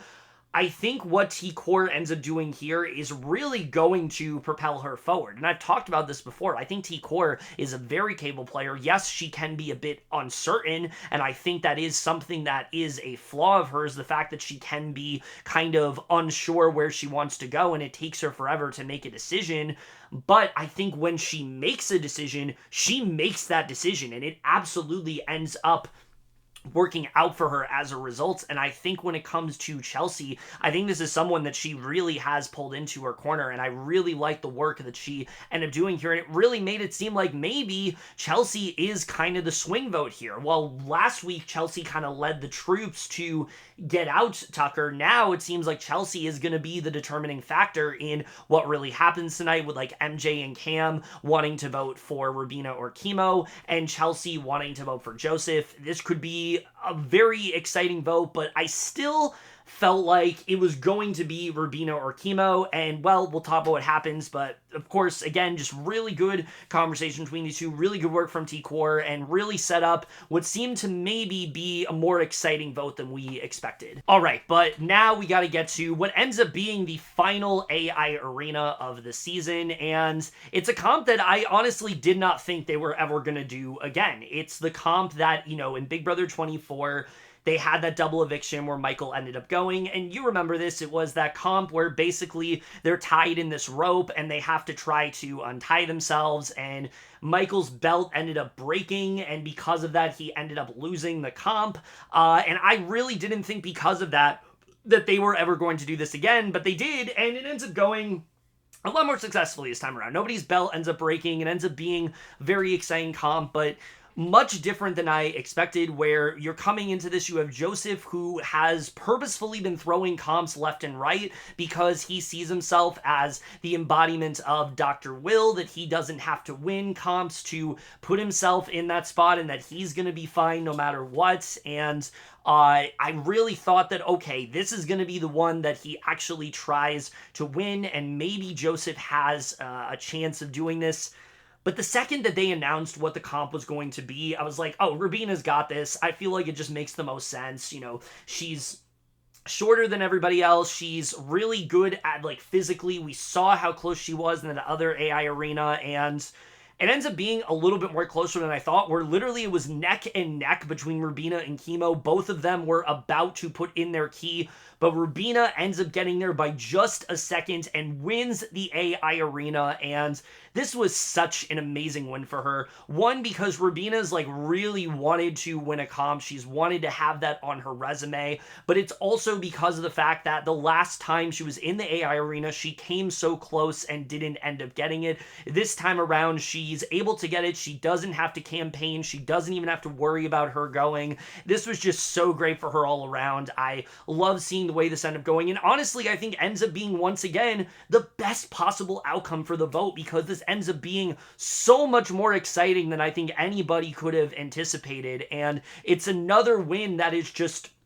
kind of what we were hoping for. I mean, this is crazy. Now every single person in the game has won a comp except for Joseph, and that's not something that you can normally say, but again, the fact that Rubina was actually able to do this, I just thought was really great, and I was really excited to see how this was all going to play out. So we get to the strategizing, and there's not a ton to talk about here, because once again, there's another scenario where it seems like Chelsie is about to pull everybody into a room. They're about to discuss the vote, and Joseph comes in basically to block the conversation, and at first I thought, okay, this is a good move from Joseph, because they could be talking about taking out Kimo or saving Kimo, and he could be there to, overhear it and try to campaign for his life.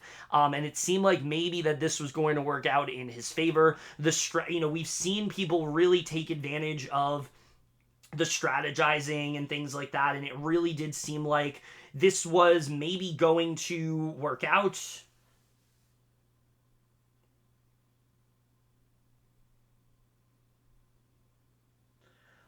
There's a moment where basically he's, we see Kimo kind of plea that he hopes he's here, but if not, he's rooting for all of them. Joseph is saying that he has them. So not a ton to talk about with the strategizing, but we gotta talk about the pitches, because normally, here's the thing. The pitches usually are pretty throwaway, pretty generic. There's not really a ton to talk about. The pitches in this episode might end up being just the most important factor of the entire vote, and I'll talk about why in a little bit. But basically, Joseph talks about how, he's hoping they do what they've all talked about if they keep him, that he's going to keep fighting, but if not, it's been a really great experience. And then Kimo has this very personal speech where he talks about how he came here with two dreams, one for his brother, one for himself. He doesn't really want to end. He wants to have this great representation as queer representation, also Hawaiian person, and he wants to make it onto the jury, and he wants to be he wants to have that representation on the jury no matter what. And you can see that this really affects some of the house guests, but still, I felt like this was pretty solid. It seemed pretty definitive that, okay, all week they've talked about if Kimo's on the block, Kimo's going to go out. He really has not done a great job campaigning. They're very threatened by the trio of T-Core, Kimo, and Rubina, and it really seemed certain that that's what was going to happen. But then the vote happens, and I gotta say, whoever was responsible, and I said this on Twitter, whoever was responsible for ordering the votes in the way that they did deserves all the praise. Like, gotta give them all the gotta give all the flowers to them. Like, this was just so great to see because it made this vote so much more nail-biting. I generally didn't know what was going to happen because the second that MJ goes in, there's this moment where she seems to have this realization, and it's the type of pause that normally would be interrupted by Julie, where Julie's like, we need a vote. But instead, she seems to be generally hesitant as to what she wants to do and ultimately votes for Joseph. And I was like, what? Like, there's no way. There's no way she just said Joseph. And I thought for sure when Cam went in that, okay, he's going to follow suit. Him, Chelsie, and MJ are on the same page. Cam votes for Kimo. And I thought, oh my God, MJ just voted the wrong way. They're going to be so pissed that she did this. And this isn't going to work out for her. And then I saw, obviously, T-Core and Rubina come in, and they obviously vote for Joseph. And it's like, okay, Joseph might, maybe, that seemed pretty obvious. But then Angela comes in, and she votes for Kimo. And so it was just so exciting to watch up until the end where Chelsie is the one to vote out Joseph. And yeah, Joseph ends up going by a vote of 4-3, so much closer than you expected it to be. And this was so exciting to watch. I was not at all expecting this to be the outcome that it was, but that's exactly where we were at. But I think we just have to talk about how significant this is. Like, MJ especially seemed like she was going to be a vote for Cam. Her and Chelsie have been in this trio with Cam. Chelsie and Cam have been a duo. They have this segment where it seems like MJ and Cam are on the same page with each other. Maybe she's even superseding Chelsea's position and then votes differently from Cam. Like, this is absolutely insane. Like, this does not happen. I don't think I've ever seen a scenario where somebody changes their votes, like, after a pitch, but it seems like that's what happened here. And I don't know if this was Chelsea's doing and Chelsie was just really able to reel her in and get her to vote for Joseph and, like, make sure that they were on the same page, or if MJ was going to vote the other way and just changed her mind last minute. I really don't know what happened here, but again, it just made for such an exciting moment where, again, usually when it comes to the eviction votes, we know what's going to happen. This was the first time in a while where legitimately I did not know how things were going to play out. And so just hats off to them deciding to go the way that they did. And really, again, similar to Leah, gives me so much more respect for MJ as a player. Really showing that she is playing the game for herself. She's not just going to vote with even the people that she's necessarily aligned with. Yes, now she's voting with Chelsie, but she did that for herself. And I really just loved getting to see that happen. So again, just really exciting, just a really exciting moment all around. And look, there is a possibility that this could have just been, MJ's gonna be like the rogue vote in case that things go sideways and the vote ends up being for Joseph. You can't say that in case that it ends up going, it ends up becoming Joseph and things like that. But then Chelsie votes the same way. I just don't think that's what was gonna happen. I feel like this was very much just something that was at the last minute. Like, MJ herself just thought, like, this is the direction that this vote needs to go, and ended up switching as a result. I just feel like that's how it had to play out, because it doesn't make sense that she would be told to, vote this way, and then Chelsie also votes that way. That just doesn't make any sense to me. So I just have to believe that MJ was gonna vote with Cam and then just decided at the last minute not to, because that just seems to be the only logical conclusion that I can draw here. But we then get to Joseph's exit interview, and similar to Tucker, I mean, I was honestly really happy with how this went. Joseph,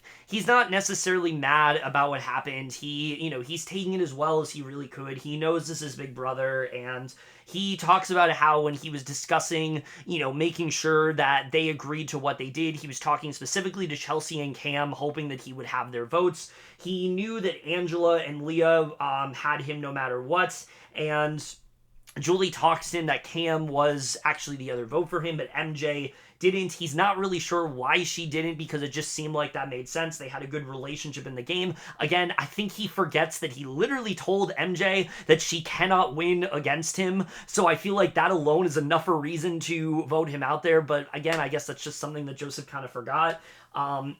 But Julie asked him some questions about why he didn't try to make any waves here or win comps, and he says that he feels like they found him to be the more strategic player. They found it more threatening since he was such a lone wolf, and there really wasn't much that he could do. He does think that he maybe should have been more adamant to Quinn and Leah that, he didn't want to go on the block and that Leah shouldn't have used the veto, but he legitimately didn't think Leah was going to use the veto, so because of that, he just didn't really push as hard as he could have. He also says he's not really mad at Quinn, but it was really just very idiotic for him. So, again, I really like the way this went. I think Joseph was a really good sport about him being evicted, but I think there are still some things that I definitely do question. I don't think he played the game that he really thinks that he did. I'll talk about that in a little bit.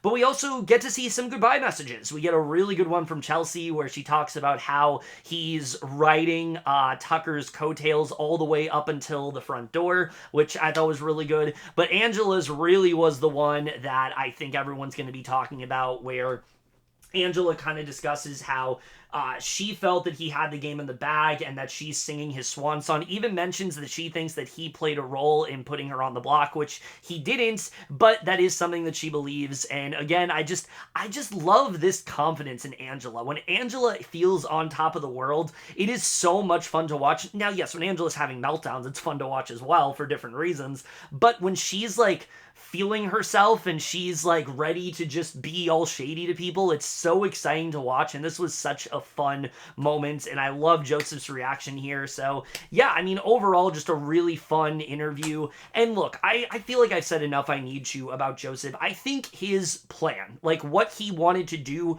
was not a bad one. I think coming into the house, having this strategy of, I'm not going to try to win too many comps. I want to rely solely on my social and strategic game. I want to try to form bonds with people that are winning comps, mainly the alpha males, and like kind of be the one dictating what they were going to do. I want to kind of know what's going on in the house and then eventually make the move when I have the opportunity to. But the problem is, I said it before, I just don't think he's been able to deviate away from that. I think he came in with a strategy, and he just couldn't find a way to play a different game. I think he needed to do what Chelsea's doing and try to adapt and try to turn his game around, and he didn't really try to do that. And I think the real issue is that he came into this game wanting to play a good enough game to where he didn't need to win comps, yet he didn't really do a good job of maintaining his social game. He openly was telling people what he was going to do. There were days where he was just kind of by himself and wasn't really trying to interact with people because he was worried that it would put a target on his back if he did. He openly was like telling people, the kind of game that he was playing, who he was loyal to, different deals that he was making. He didn't really do a good job, I think, of trying to keep people on his good side. I mean, I think strategically he had some good ideas, but socially he was such a disaster as a player, and it honestly is very disappointing to see because I like Joseph as a person. I think he was a lot of fun to watch throughout the season. I just think he became super delusional the more this game went on. I think there was a point where he actually was playing a pretty decent game. I still credit the work he did with Angela in week 1. I think he handled that really well. The way he was able to get Tucker on his side. Tucker wasn't wasn't someone who really saw him as like a legitimate path to the end, but Joseph did such a good job of maintaining that relationship that he actually was considering it, and I will give him the credit there. But other than that, I just feel like Joseph really just kind of got lost in the shuffle because he kept convincing himself that he was playing a much better game than he actually was, and he never really stopped to think that maybe something isn't right. Maybe I'm not playing this game. Maybe I do need to turn things around. And if he had done that at any points, I think things go differently from him. If Joseph ever just took a second to really just kind of evaluate what he's doing and recognize that maybe that's not the game I'm playing, I think things go a lot differently for him as a result. But unfortunately, he never really tried to do that, and I think it just really ended up falling apart as a result. So yeah, I mean, look, I like Joseph as a person. I think he's fun to watch. I enjoyed a lot of his interactions, but his bluntness is definitely something I enjoy watching, although I think it was definitely for the wrong people. I think his reads on things were very much off. The way that he, felt that he was playing this game, I don't think he understood it very well. I think he wanted to come in as this mastermind, that he was going to be the most liked person.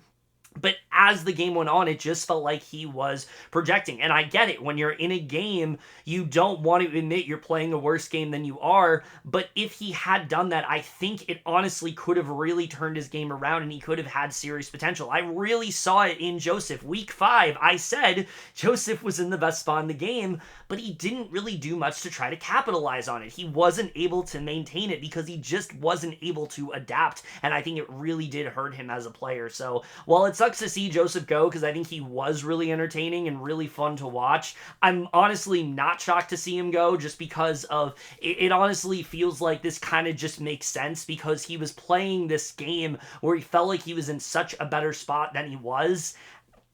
And ultimately, not only does he end up going pre-jury and not even coming close to the end, but then also ends up going out by the person that he felt the closest with in the game. I think it's kind of fitting for Joseph. I think it honestly is kind of fitting that he ends up going here.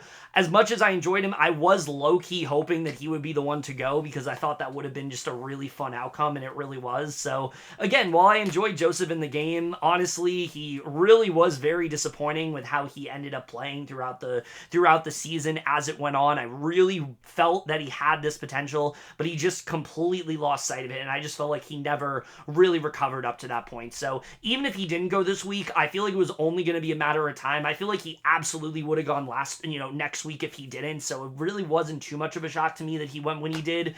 But either way, definitely a really good interview, and definitely, someone that I did really enjoy watching in the game, but definitely not too shocking at all. Very shocking how it played out. Was not expecting to see him go over Kimo, but I think probably the most exciting outcome that we could have had. So the only other thing left to talk about here before we get to the things that we didn't see is this announcement that Ainsley was going to make.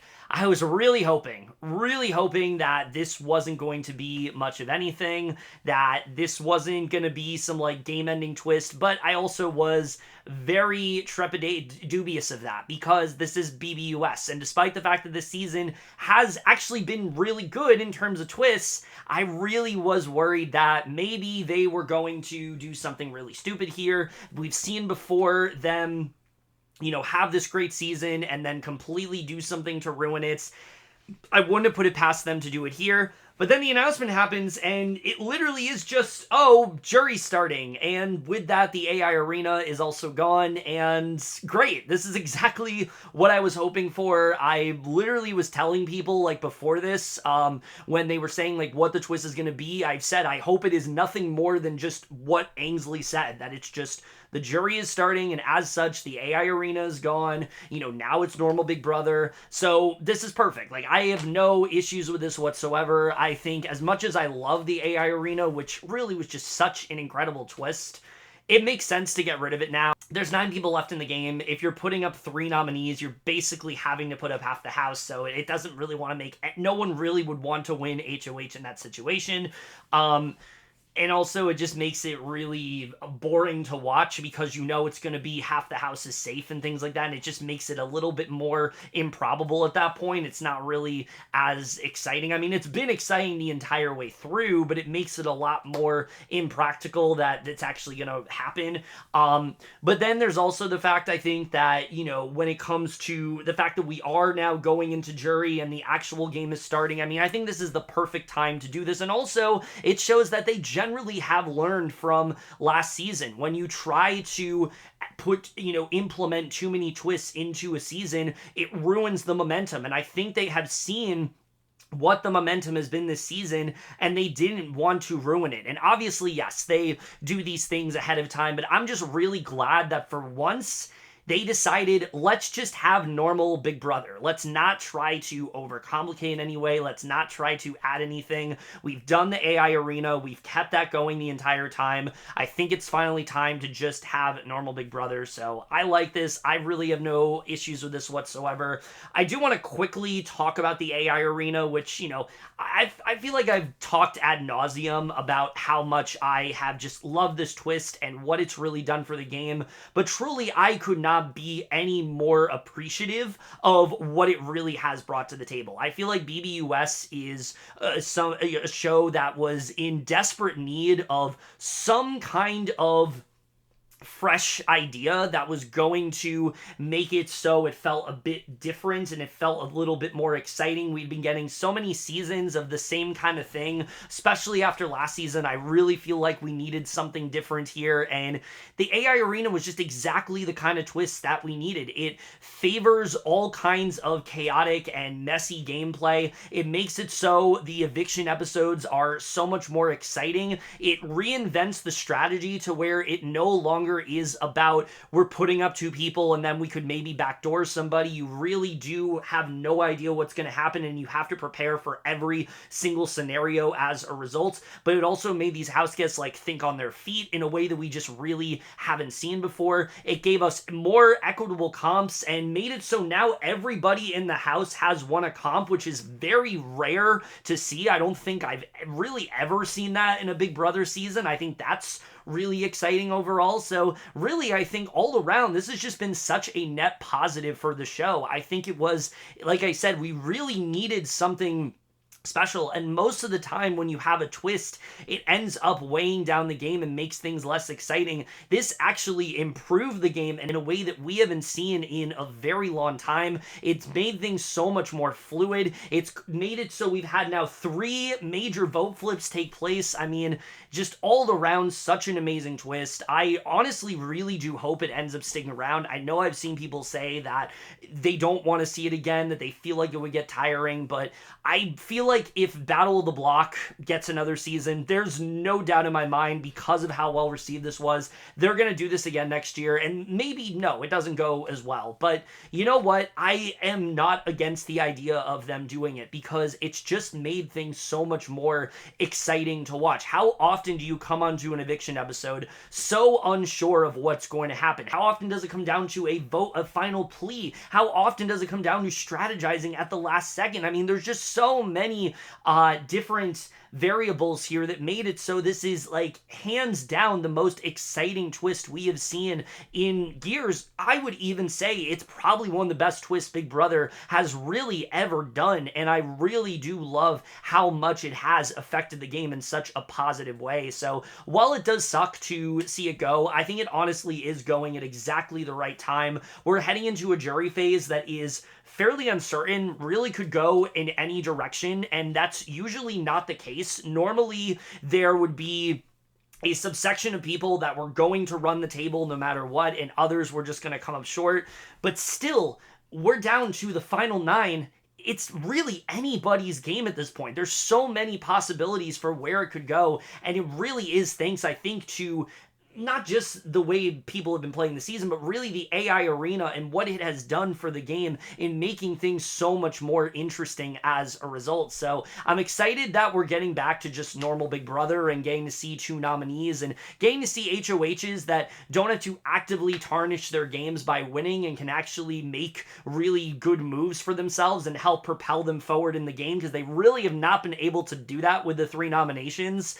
But I definitely will miss, just the excitement of the AI Arena, what it did for the Thursday eviction episodes in particular. I definitely will miss that excitement and that level of chaotic gameplay, but I feel like with how good it's been, that momentum and just that level of unpredictability is not really going to go away. And I really do hope that is the case, especially with how things played out tonight. I really do feel good moving forward. So while it sucks to see it go, I honestly do think this is like the perfect time to get rid of it. And I feel very hopeful with the way the rest of the season is ultimately going to play out. To be honest, I don't really have a ton to talk about for what we didn't see on Thursday's episode, because I don't feel like I have like a full idea of why this vote ended up going in the direction that it did, because at least to me, it seemed like it was pretty certain that Leah had Chelsie convinced that, like, Rubina and Kimo were going and that it made more sense to keep Joseph, but then things ended up flipping. There were a ton of points this week where they were, like, discussing the vote, and then they weren't really able to talk about it because people kept interrupting the conversation, so I really don't have a ton to talk about. I mean, I guess I can talk about how Joseph thought that, he was actually taking it pretty well when he was on the block, but then ultimately he ended up walking that back by saying that, he thought that he was going to be in a fine position and he thought that he could easily recover. But other than that, I really don't have much to talk about with what we didn't see, because there's so much uncertainty with how the vote turned out the way it did. I feel like I really have to rely on both the feeds we're going to get moving forward and also Sunday's episode to really give you an accurate portrayal of why things turned out the way that they did. So once again, so much to really discuss here. I think what I really need to talk about is just how exciting I think this jury phase can really be. To me, I mean, I don't think there's a better point to start jury than right now. I mean, think about it. There's now essentially like 3 groups in the house where you have Cam, MJ, and Chelsie on one side. And it seems like they are probably the most dominant. They could easily run the table if they wanted to. MJ is very good at comps, as we know. Chelsie is very good, very well-rounded strategically, socially, and physically, and she kind of has everybody wrapped around her finger at this point, although it does seem like T-Core has a bit of a hold on her. Again, I'm not really sure who conducted what. I don't really know who to give credit for this flip yet. It really does come down to how things end up playing out from this point forward.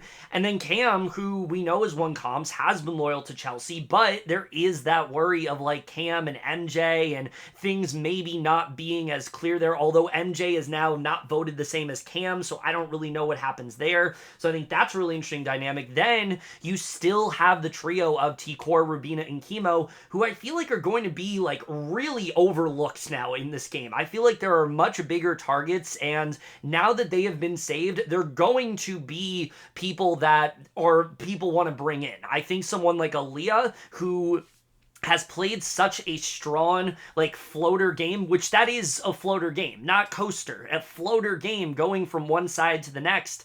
I think she absolutely ends up joining that side of things. I think that just makes the most sense, and I think as a result, that group gets a lot stronger with her on their side, and I think that's really what could end up happening there. But then there's also the possibility that maybe they do just get targeted. I don't know. We'll have to see what happens there. But then you have someone like Angela and Quinn, who are just such wild cards right now. Now, Quinn is a disaster. Quinn is devastated over what's happened to Joseph now. He is actively sobbing about the fact that Joseph just left.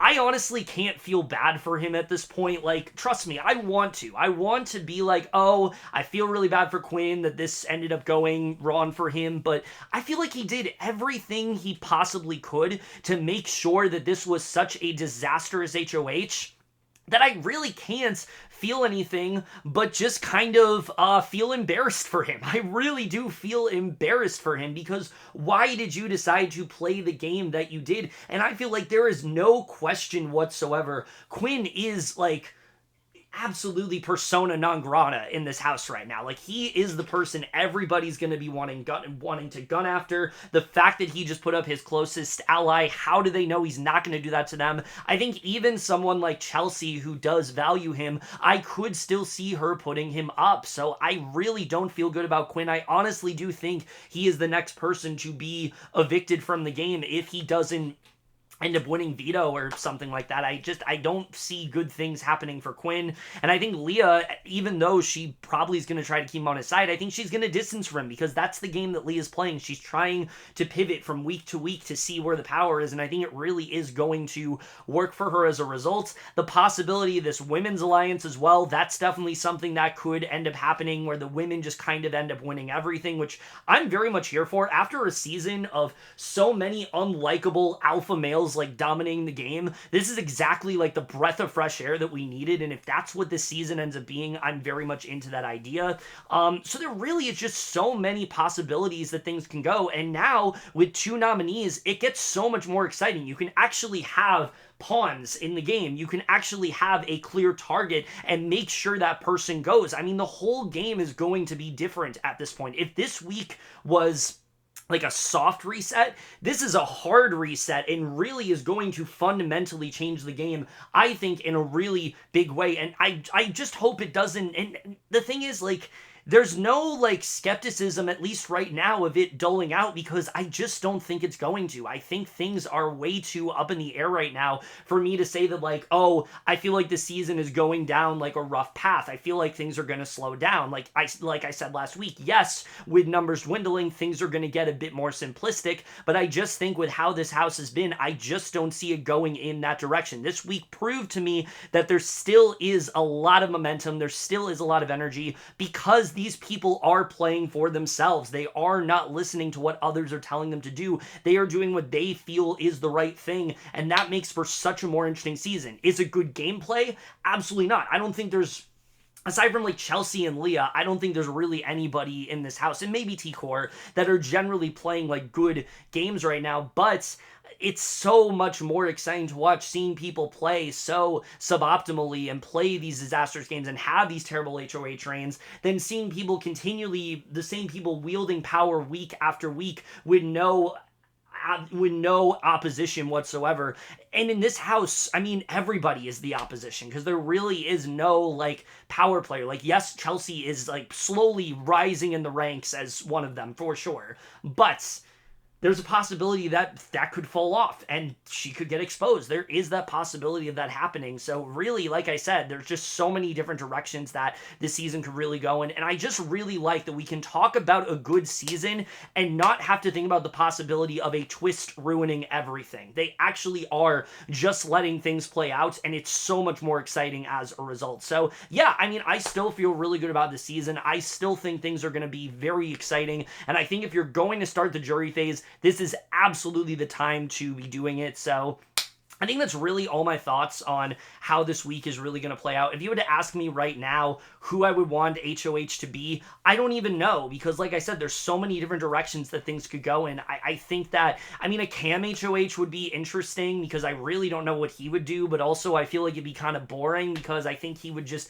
kind of stick with Chelsie and MJ, and it just wouldn't be as exciting, whereas literally anybody else winning, it's completely up in the air what they would do, and I think that would be really exciting to watch. But other than that, guys, that's really it for my thoughts on this week of Big Brother 26. Let me know what you guys thought overall, left your thoughts in it. Like I said, I just continue to just be blown away by how good this season really is from week to week. I just really have not been this excited about Big Brother in so long, and consistently excited. There has never been a low point of the season. If things start off boring, they always do end up ramping up and getting exciting. So I just really have so much faith in how things are going to, and that they're going to be able to maintain that because they were able to do it this week. I think moving forward, they will be able to. And again, we don't have to worry about any sort of twist, sort of, ruining momentum or anything like that. I don't think we're going to get that this season, and that just makes me really excited to see. It's also crazy that the season's almost over. Like, we only have like 5 or 6 weeks left of this season, and that's insane to me. I feel like it's just flew by in a way that most seasons really don't, and that's also just really exciting. But other than that, that's really it for this video. Hope you guys enjoyed it. We'll see you guys in my next video, and then we'll see you guys for that. Okay, bye. Don't worry about your laundry.